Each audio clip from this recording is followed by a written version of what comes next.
A massive controversy after the Wrestling Federation of India elections that have taken place. You've had national icon Sakshi Malik hanging the boots, saying that it's Brij Bhushan's aide and business partner who's at the helm of affairs of the Wrestling Federation of India. But is that the full picture? What is it that the Wrestling Federation of India's current chief, Sanjay Singh, has to say? And also the very fact that some suggesting that the wrestlers' side had put up only 3 candidates, of which 2 candidates have already been elected. Only 1 candidate, that is the Wrestling Federation of India's presidential candidate, did not actually make it through. Listen in to what Sanjay Singh had to say, and then we also get across to those 2 candidates from the wrestlers' side who made it through. What is it that they have to say? Let's first play out the interview with Sanjay Singh.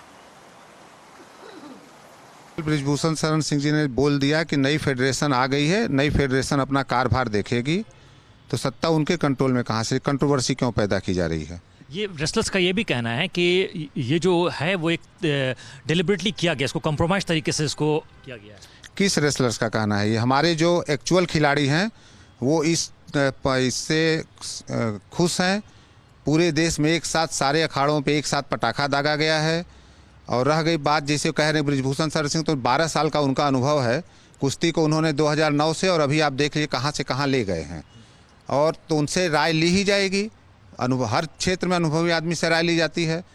Federation अपना काम करेगी और उनसे राय ज़रूरत पड़ेगी तो उनसे राय ली जाएगी, अगर कहीं फेडरेशन को समझ में नहीं आएगा तो। ये जो रेसलर्स हैं जो प्रोटेस्ट कर रहे थे, विनेश हो गए, विनेश फोगट हो गई या फिर साक्षी मलिक हो गई, इन लोगों का कहना था कि आपका जो है वो एक बिज़नेस का एसोसिएशन रहा है, आप बहुत पहले से उनको जानते रहे हैं, तो इसलिए उन्होंने कहीं ना कहीं जब बात आ रही थी विरोध करने की तो उन्होंने कहा कि ब्रिजभूषण सिंह जी अपने बेटा को या फिर सन इन लॉ को नहीं लाएंगे, इसलिए उन्होंने आपका नाम प्रोजेक्ट किया। अब वो रेसलर रही नहीं गए, वो राजनीतिक के मोहरे हो गए हैं, इसलिए उनकी बात ना ही करें तो ज़्यादा अच्छा है।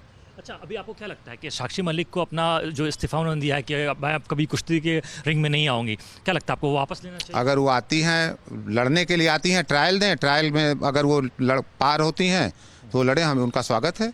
अच्छा, विनेश फोगट ने आखिरी बात ये कही कि कुश्ती का जो फ्यूचर है वो बहुत डार्क है। अब कुश्ती का फ्यूचर बहुत ब्राइट था। 11 महीना 3 दिन इन लोगों ने ग्रहण लगा दिया था, अब वो ग्रहण हट गया। ग्रहण हटने के बाद बहुत तेज़ी से कुश्ती बढ़ेगी।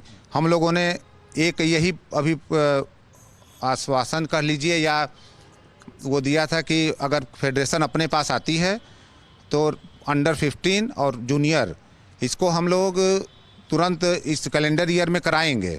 और वो हमने कल उसको तुरंत कल सर्कुलर जारी कर दिया सारे स्टेट को कि 28, 29, 30 ये दोनों इसी कैलेंडर में कुश्ती के बच्चों का नुकसान ना हो, तो इसी से आप समझिए कुश्ती डार्क में जाएगी, कुश्ती ऊंचाई पे जाएगी। अच्छा, विनेश फोगट ने एक बात और कही कि ये जो सब कुछ हुआ इससे कहीं ना कहीं जो एसोसिएशन है उसका नुकसान हुआ। वो उसमें निष्पक्ष चुनाव को लेकर सवाल खड़े किए जा रहे थे। चुनाव एकदम निष्पक्ष हुआ है।